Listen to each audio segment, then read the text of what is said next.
L'Université des sciences, des techniques et des technologies de Bamako, USTTB, à travers son centre universitaire de recherche clinique UCRC, a organisé du 1er au 3 décembre 2025 à Bamako un atelier de formation pour le renforcement des capacités de mise en œuvre des stratégies d'une seule santé. Cette activité scientifique hybride a regroupé une trentaine de participants composés de médecins, pharmaciens, environnementalistes, vétérinaires, biologistes, chercheurs et étudiants du Mali et de la Guinée-Conakry. Cette activité qui est la formation sur l'approche One Health est une initiative du programme de formation à la recherche sur les maladies infectieuses émergentes, qui est un programme commun entre notre université, l'Université des sciences techniques et technologies de Bamako, et l'Université Johns Hopkins des États-Unis,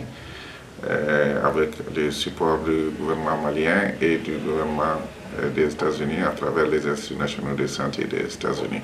De nos jours, 60 à 75% des maladies infectieuses émergentes chez l'homme sont d'origine animale, telles que les VIH-Sida, Ebola, la grippe aviaire, la COVID-19.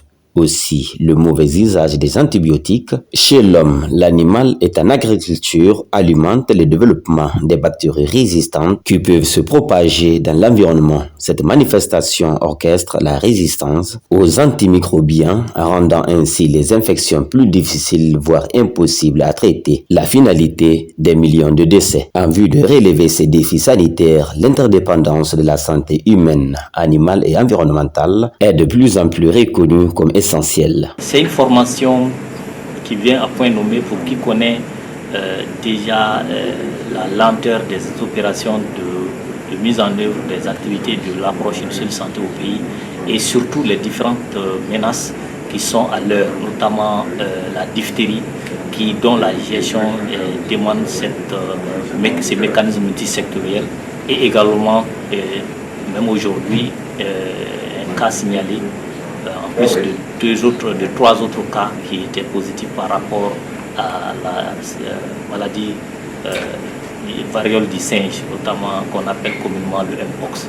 Donc ces pathologies dont la gestion nécessite l'approche d'une seule santé demandent un renforcement et une mise à un niveau continu des acteurs, en l'occurrence les décideurs qui ont participé à cette session. Au sortir de cette activité, dont l'objectif était de renforcer les capacités des professionnels et universitaires maliens et guinéens sur les principes et l'application de l'approche One Health pour une meilleure sécurité sanitaire et un développement durable, des recommandations clés ont été formulées. Les recommandations déjà, c'est de continuer à travailler ensemble avec un noyau de ces participants qui ont bénéficié de la formation pour pouvoir mettre les recommandations issues des différents groupes de travail en un rapport synthétique et pour la plateforme nationale INSEL Santé et pour les autorités de santé publique. Ça, c'est vraiment la première recommandation. La deuxième recommandation, c'est de poursuivre le travail, faire des formations en cascade de façon décentralisée, puisqu'il y a le besoin de formation de la plateforme même INSEL Santé, mais aussi au niveau régional et encore beaucoup plus décentralisé. Mais dans le cadre de ces formations ou de ces activités, on ne doit pas oublier la société civile. Une seule santé ou One Health est une approche intégrée et unificatrice qui vise à équilibrer et à optimiser durablement la santé des personnes, des animaux et des écosystèmes. Elle reconnaît que la santé de ces trois domaines est étroitement liée et interdépendante.